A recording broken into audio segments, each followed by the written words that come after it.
Please introduce yourself and tell us a little about your professional journey. Hello, my name is Dr. Diyani Roy. So currently I'm holding the position of Assistant Manager in Compliance Guard in all FLO projects, regenerative agriculture and agroforestry project. I have completed my PhD in soil science and agricultural chemistry from ICAR, Indian Agriculture Research Institute, where my area of specialization was soil quality, soil health, soil carbon sequestration, residue management, biosphere application, and zero tillage.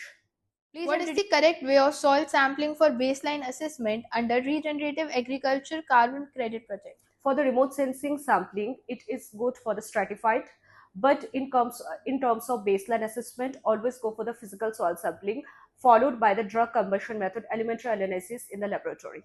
That gives more authenticity to the result. When designing a soil organic carbon project, which regenerative intervention makes us more likely to generate measurable carbon and productivity gains over time? Residue retention, like residue incorporation mixing with the soil, green manuring, cover cropping, minimum tillage, followed by the zero tillage. If at all tillage is practiced, that it should be with the surface 0 to 5 centimeter.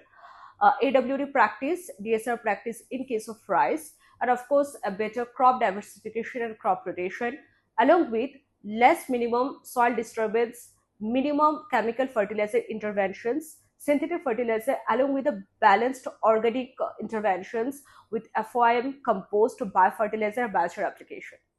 When can models like ROTC, DNDC replace direct soil measurement in a VCS project?